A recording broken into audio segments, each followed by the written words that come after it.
வணக்கம் நேர்களே, மாண்பு நீதியரசு நிகழ்ச்சிக்கு வரவேற்கிறேன். ஒவ்வொரு வாரம் நம்முடைய நீதியரசு நிகழ்ச்சியில் பல்வேறு வழக்குகளை பார்த்துக் கொண்டு இருக்கிறோம். அந்த வகையில் இன்றும் ஒரு சில வழக்குகள் குறித்து நம்மோடு விவாதிப்பதற்காக மூத்த வழக்கறிஞர் திருமதி நீலவேணி அவர்கள் வருகை தந்திருக்கிறாங்க. வரவேற்கலாம். வணக்கம். ஊர்கள்ல எல்லாம் பாத்தீங்கன்னா சின்ன வயசுலயே உனக்கு இவாதான், உனக்கு இவன் தான் அப்படின்னு சொல்லி வளர்ப்பாங்க.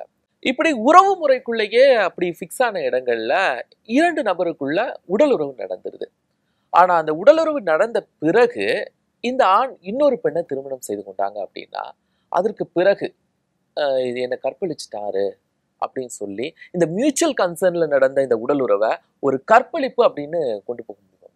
கற்பழிப்பு அப்படிங்கிறது அந்த பெண்ணின் விருப்பத்திற்கு மாறாக செய்யப்பட்டு இருந்தாலே அது கற்பழிப்புங்கிற டெஃபினேஷனுக்குள்ளே வரும். இந்த நீங்கள் சொல்கிற மாதிரி வழக்கு ஒன்று சமீபத்தில் வந்தது. அந்த வழக்கில் இந்த பெண் ஒரு பெண் ஒரு புகார் கொடுக்குறாங்க. இந்த மாதிரி என்னோட உடல் உறவு வைத்திருந்து விட்டு நான் என்னோட அத்தை மாமன் மகன் தான், நான் அத்தை பொண்ணாகிறேன், எங்கள் வீட்டுக்கு போயிட்டு இருப்பார், அப்போ வரும் பொழுது இவருக்கு தான் திருமணம் செய்து வைக்க போகிறோம் அப்படின்னு சொல்லி பரவலாக வில்லேஜில் பேசிகிட்டு இருந்தது தான். ஆகவே அவர் என்னை திருமணம் செய்து கொள்கிறேன் அப்படின்னு சொல்லி ஒரு இது ப்ராமிஸ் கொடுத்துட்டு தான் அவர் என்னோட வச்சுட்டார். ஆனால் அந்த மாதிரி ப்ராமிஸ் கொடுத்துட்டு கல்யாணம் உடலுறவு வைத்து கொண்டு விட்டு பின்னிட்டு அவர் வேற பெண்ணை திருமணம் செய்து கொள்கிறார். அப்போ வேற பெண்ணை திருமணம் செய்து கொடுத்த பின்பு தான் இந்த பொண்ணு போய் கம்ப்ளைண்ட் கொடுக்குறாங்க.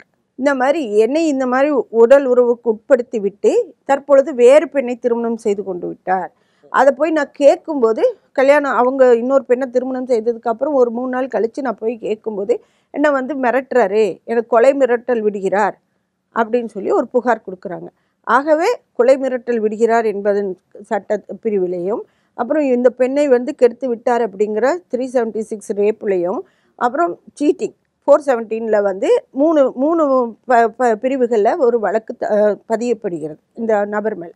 அப்போ கீழமை நீதிமன்றம் இது சாட்சிகள் எல்லாம் விசாரிக்கிறாங்க.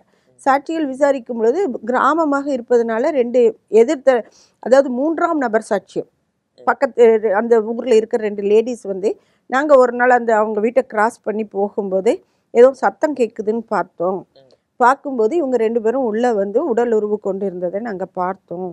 அப்போ ரொம்ப வால்யூம் ஜாஸ்தியாக டிவி வச்சுட்டு இவங்க இந்த மாதிரி நடந்துட்டு இருந்தாங்க.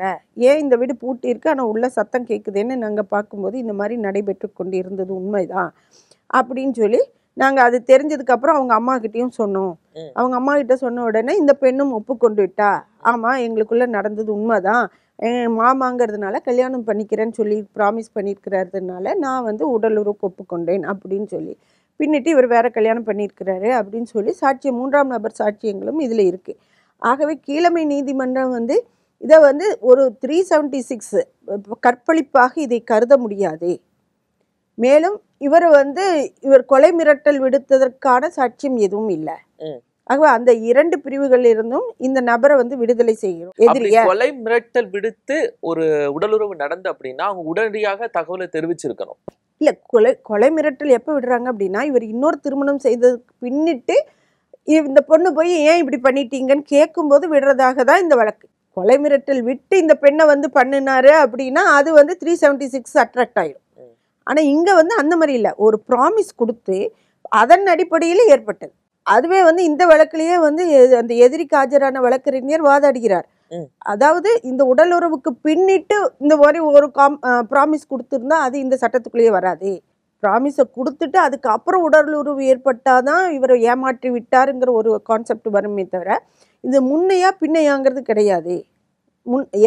எப்போ ப்ராமிஸ் பண்ணியிருக்கிறாருங்கிறது எடுத்துக்கணும் அப்படின்னு. ஆகவே இந்த 2 பிரிவுகளில் இருந்தும் இவர் விடுதலை செய்யப்படுகிறார். மேம், இந்த இடத்துல கற்பழிப்புக்கு அது மியூச்சுவல் கன்சர்ன், அதாவது உடலுறவுக்கு மியூச்சுவல் கன்சர்ன். ஆனா அந்த இடத்துல நம்பிக்கை கொடுத்து அந்த பெண்ணோட உடலுறவு கொண்டிருக்கிறாங்க இல்லையா, அதற்கு தான் 417 சீட்டிங். இவர் ஏமாற்றி விட்டார், ஒரு ப்ராமிஸ் கொடுத்து அதன் பொருட்டு ஒரு செயலில் ஈடுபட்டு அதை ஏமாற்றியதுனால 1 ஆண்டு கடுங்காவல் தண்டனையும் 25,000 ஃபைனும் விதிக்கப்படுகிறது. இந்த வழக்கு முடியும் பொழுது, இந்த வழக்கு நடக்கும் பொழுதே இந்த பெண்ணுக்கு இன்னொரு திருமணம் ஆகிவிட்டது. இந்த பெண்ணுக்கு ஒரு குழந்தையும் இருக்கிறது. ட்ரையல் நடந்துட்டே நடக்கும் பொழுது யூஸ்வலாக கிரிமினல் கேசஸ்ல எதிரி தான் சாட்சியம் அளித்து கொள்ள மாட்டார்.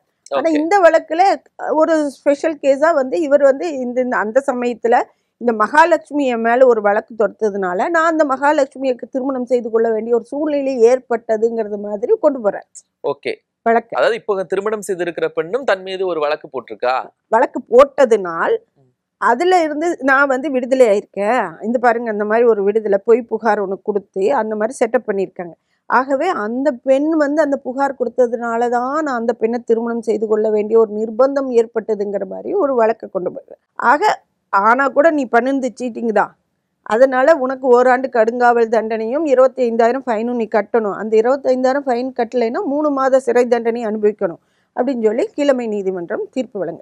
இதனை எதிர்த்து இந்த என்னை கன்விக்ட் பண்ணினது தப்பு, நான் வந்து எந்த விதமான அந்த மோசடி செயலும் ஈடுபடலை அப்படின்னு சொல்லி அப்பீல் போகிறேன்.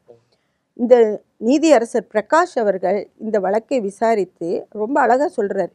ஒரு பெண், பாதிக்கப்பட்ட பெண் புகார் கொடுத்தது மட்டுமன்றி அந்த பெண் வேறு நபருடன் திருமணமாகி அந்த ஆண்மகனின் அந்த பெண்ணோட ஹஸ்பண்ட் இருப்பார்ல, அவரோட சப்போர்ட்டால் இந்த வழக்கை நடத்தியுள்ளார். ஆகவே அந்த வழக்குல எந்த அளவுக்கு உண்மைத்தன்மை இருக்கணும். சும்மா வந்து ஒரு பொய்யான ஒரு வழக்கு போட்டிருந்தா இந்த அளவுக்கு டீப்பா கொண்டு போக மாட்டாங்க. அதாவது அக்விட்டல் உண்மைத்தன்மையும் நம்பகத்தன்மையும் அதிகமாக இருக்கணும் இதுல.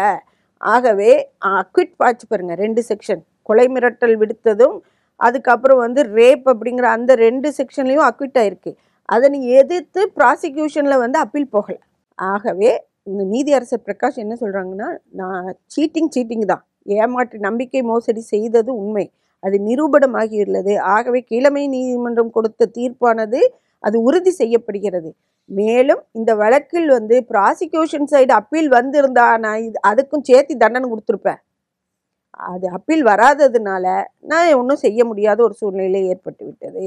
ஆகவே இவருக்கு கொடுக்கப்பட்ட தண்டனை முறையானது. ஆகவே பெயிலை கேன்சல் பண்ணிட்டு அவரை கூட்டிகிட்டு வந்து சரண்டர் பண்ணி அவரை கன்விக்ட் பண்ணுங்க அப்படின்னு சொல்லி சொல்லிட்டார்.